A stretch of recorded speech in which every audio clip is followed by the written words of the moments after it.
Hello everyone, Pulse here with some more Delving Deep ESO. And I know it's been a fair bit since the last time we talked about Elder Scrolls Online, and that's just due to the crazy work schedule, the holidays, and all of this craziness going along this time of year, as always. Plus, we've just had an overabundance of other things to talk about, while Zenimax has released next to nothing about this MMO that we're all looking forward to. Now, I'm a little bit disappointed about that, but that's not really the point of the video. The point of the video is to talk about the most recent beta, and more importantly, the overly restrictive NDA that I feel is a monumental mistake at this stage in the game's development. But let's talk about the impressions that are coming from this beta. Now, I need to preface this discussion by saying that anything I talk about after this is not something I can say is personally my own experience. I may or may not have participated in this beta or any prior beta or had any other chance to play the game. That I cannot say yes or no to. I also will not be talking about anything specific, my own game experience, as you would expect. I cannot talk about that if, again, you are assuming that I have played the game. I may or may not have ever touched the title. Instead, what we're going to talk about is just kind of the basic impressions coming from people on the internet in general, and kind of the things they've learned from this test they've kind of come away with. Now, the first one was that this test was apparently meant to go after Cyrodiil, to test the PvP side of the game, which I do believe this was supposed to be one of their big, I would say open betas, but not. It's a large beta pool kind of situation where they wanted to test PvP with more public playing the game.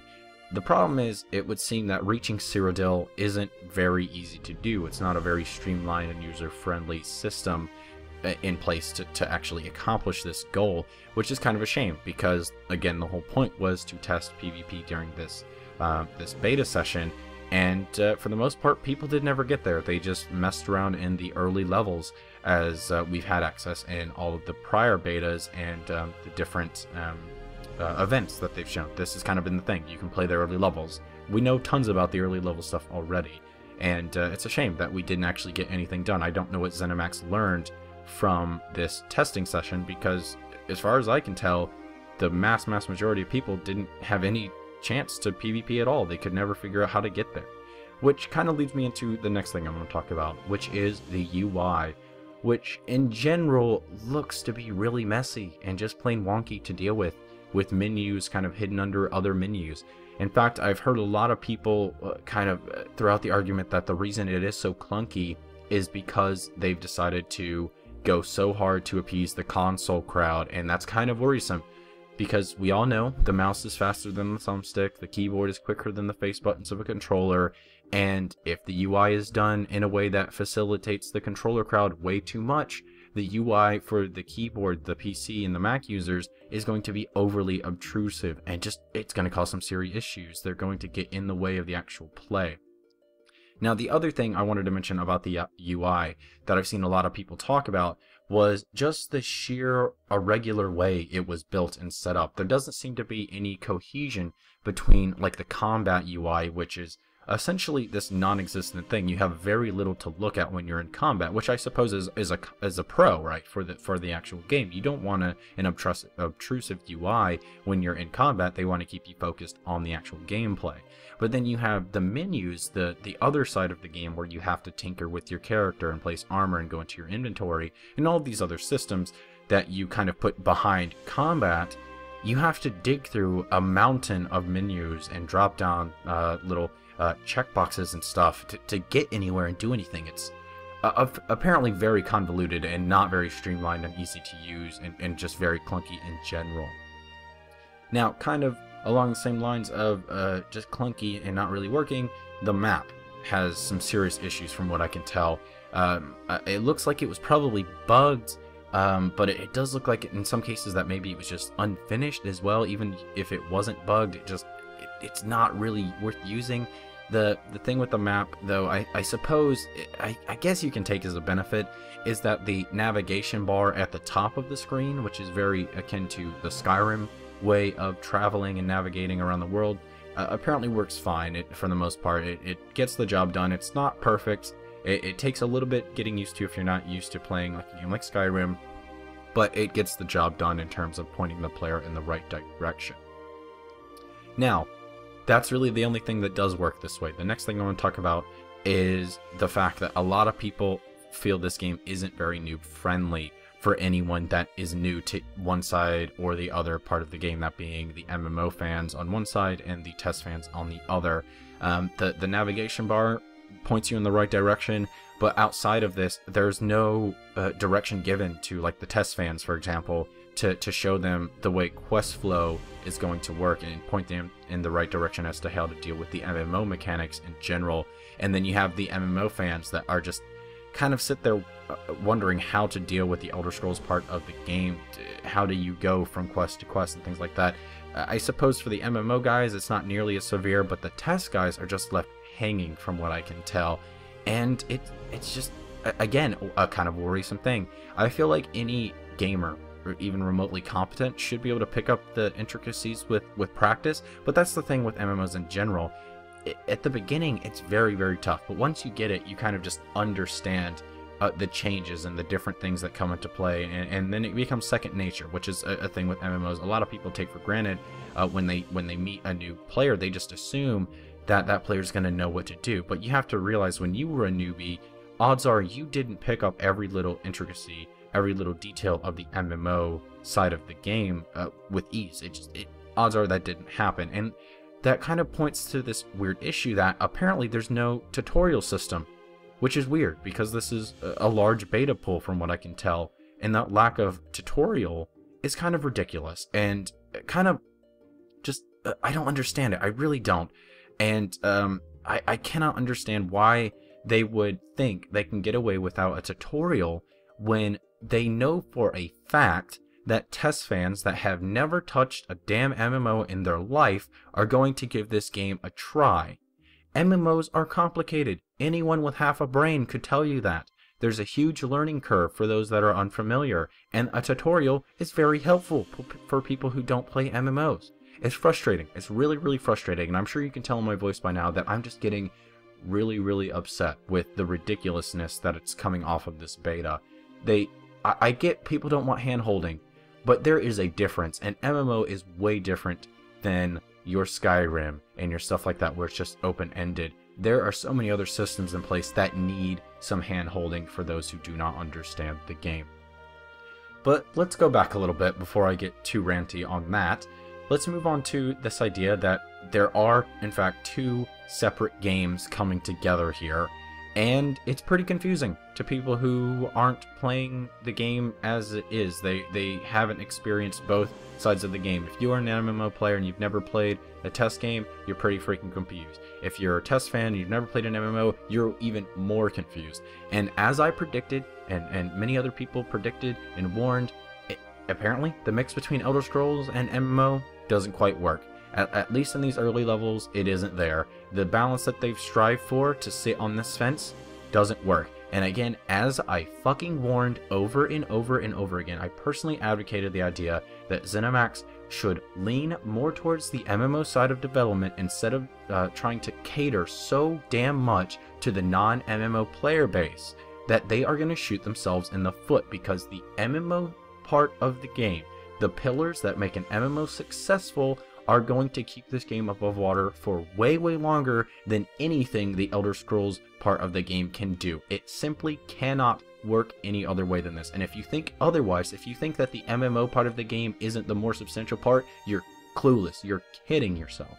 Now, I need to stress to people, again, just to make sure that it's clear that this is beta. Stuff could change. Maybe the starting zones weren't finished, or maybe they weren't polished. Problem is, that brings up another issue for me. The starting areas are the part of the game which kind of break in some, get somebody broken into the experience. They get somebody interested and they convince them to play for the long haul. They convince them to subscribe and get sucked into the MMO experience that will keep them glued in, such as meeting like-minded players, playing in groups, being part of a guild, those kinds of things, those elements that make an MMO so hard to break away from. Having leveling content in the early levels that sucks, you're not going to get anyone to play. You're not going to get anyone past level 10 or 20, and they're just going to leave, because it doesn't matter that you have an Elder Scrolls feeling of the game. If it's boring and shitty and bland and not fun, no one's gonna play it. I'm sorry, that's just how it works. So the problem here is twofold. If for whatever reason it's unpolished, they've done it wrong. If it is unpolished and they're gonna fix it later, it doesn't matter. They've done it out of order. So it's just it's such an issue. It really is. And I'm really disappointed to hear that apparently Elder Scrolls and MMO aren't gelling the way that I know for a fact they can. They can work very well together. It's not that goddamn difficult. You just need to learn to pick your battles properly. And obviously developers of MMOs in general cannot get this right. And hopefully the guys at Zenimax are taking some of the stuff that people are spouting, because there's a lot of people upset. I'm not gonna lie. There's a lot of people upset by the real lack of real cohesion and balance between the two different games. But let's move on to, I think will be my final point for the video. There's a lot more I could ramble on about, but let's talk a bit about graphics, shall we? Now, obviously, the graphics are kind of this subjective thing that everyone thinks differently about. That's just how it works. Some people don't care, which I suppose I would put myself in that camp. They don't really care if the graphics are of a lesser quality, if the game itself has enough substance, has enough to carry the game above its lack of graphical prowess. If the game has a worthwhile combat system, has enough content to hold you there beyond the visual flair, that's fine. If the game itself is fun, I don't need the graphics. While others, on the other hand, they adore the visual aspects of the game, and maybe it's just because it's more appealing, or maybe the immersion factor. I think that's a big part. I think for me, if I am looking at something that's graphically impressive, it's the immersion factor that counts, not so much the particle effects and the light flares and the different things like that. Now, the big thing I'm talking about that I'm hearing from people anyway, that is an issue, is the texture quality is freaking horrendous here in some cases. And I'll admit to have seen some screenshots, I've seen some video, and they look awful. And I'm sorry to report that some of the things I've looked at with some research, picking apart the different things that are coming together here, it does look like graphical output for the game in general was hindered pretty dramatically, actually, for the beta process. They didn't want to initiate and allow the best anti-aliasing and the best texture quality and those sorts of things. But people have been tinkering with it, tinkering with the scripts and the things to activate the highest level textures and other graphical features. And there are some good things. People are saying it looks great. The biggest issue, though, isn't even the texture quality, I think. If you have a lower end system, the texture quality is like eye-burning. But even with the highest quality textures, you cannot overcome the downsides of the way that they've decided to implement armor, which is the very old school way of painting it on the body itself. You just cannot come over this with texture quality alone. It just doesn't work. One of the biggest examples, one of the most jarring examples that I saw was an Argonian male. And he was wearing, like, I'm pretty sure it was a plate style armor. Now, as we know, Argonians are not just simple humanoids with lizard heads. They have a slightly different body structure, a slightly weird shape to them, a slightly different silhouette than a human. Now, from the front, it looks fine. On the character creation screen, it looks fine. You can see the armor straight on. It looks fitted. It looks great. It looks like some legit armor. It honestly looks fine. The moment you turn your Argonian to the side, the kind of natural occurring breastplate that the lizard has in the Argonian, kind of that lizard style scale in front, it protrudes out away from the body. And the way that they've decided to implement textures, in that it's just painted on the body itself, you lose any semblance of armor. It's completely lost, and it looks really bad. It looks ridiculous because they've decided to make armor this way. It kind of in a way that EverQuest and WoW has done it for 10 years. It just, it's really frustrating. I don't care about graphics that much, but when people design a game that is supposed to come out in 2013, 2014, and you're using techniques from 10 plus years ago, I think there's an issue. There really is an issue when you're pasting textures directly onto the body. This doesn't fly anymore. You have a game that has been out for a year plus now, Guild Wars 2, a different art style, less realistic, but look at the armor there. That armor looks fantastic. Is it painted on? Slightly. There are some places where they have to paint it onto the skin to make sure that their assets don't get out of control. But come the fuck on. This is 2013, 2014. Implement some proper armor, assets. For God's sakes, I get your game is new. You don't have the time, the money to implement all of these armors, but you do not just throw armor on the body. That doesn't fly anymore, and it is kind of this punch in the face to me. For people that are coming from the original test games, I feel like this is going to be really jarring for them. Honest to God, it doesn't fit. It doesn't fly for any game. Not just an MMO, it doesn't fit for any game. A game like WoW can get away with this. A game like EverQuest can get away with this. Because, you know what? They have different art styles. Blizzard has been using the same kind of funky cartoon art style for eons now. And it kind of works because their textures fit onto the body and it fits the art style. You have a much more realistic art style with ESO on the baseline. And then you don't even have proper armor assets to maybe keep your game looking like it's from this generation. When you look at a character from the side, it looks to me like this game was made in 2006 and not 2013. And it really, really frustrates me. For fuck's sake, get your shit together. But I'm going to call it there before I get too crazy. I just need to say again, this isn't from my own experience. This is from other people. And everything covered is basically just what other people have said. But let me end with this. Hypothetically, if I was in the beta in the prior weekend or before, I would hypothetically have a lot to fucking say. Let's just leave it at that. Let's leave it at that, shall we? But let's move on. For another episode, maybe we'll talk about some of the things I still have in my head. Thanks so much for watching and listening. Make sure to like, subscribe, comment down below, share with your friends, and I suppose if you can, maybe share your thoughts on maybe what we've talked about here today. What are your impressions coming off of what other people have experienced here? Has ESO just taken a dive? Is it done for? I'm not totally convinced, but I'm definitely feeling bad about the game in its current state, considering that it's supposed to be out in like 6 months max. It's supposed to be out way sooner than that. We don't even have an open beta, which is ridiculous. And I kind of one last thing I completely missed is the NDA.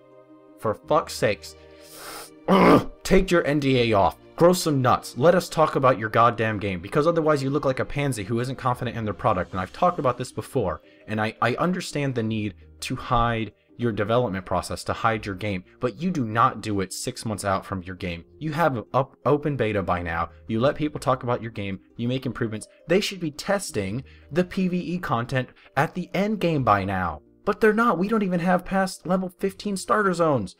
Oh, fucking Christ. I could rant all day about the idiocy that is the NDA attached to this game. I don't care if you have an NDA this hard on your single-player games, but this is an MMO, a social experience with tons and tons of people playing, and having that population interact with your development process is the way to do it. Not hide behind a goddamn curtain and hope everything turns out okay, because when the game comes out and it's not up to standard, you know what happens? Your game flops. You'll have another Star Wars The Old Republic. Do you want that? I sure don't. So open the NDA, drop it to the ground, let people talk about your game. Oh my god. Okay, I'm done for real. I'm done ranting. I know a little bit angrier than usual, but this has really kind of just smacked me in the face that I have covered this game so much. I have so much faith that the proposition of an Elder Scrolls mixed with an MMO is a fantastic idea. It could be great. It could be fantastic. It could be the new WoW. But they just... it's just so frustrating on so many levels. You do not even understand. But yeah, that'll do it for me for real this time. I'm done. Thanks again for watching, and I will see you on the next one. Bye.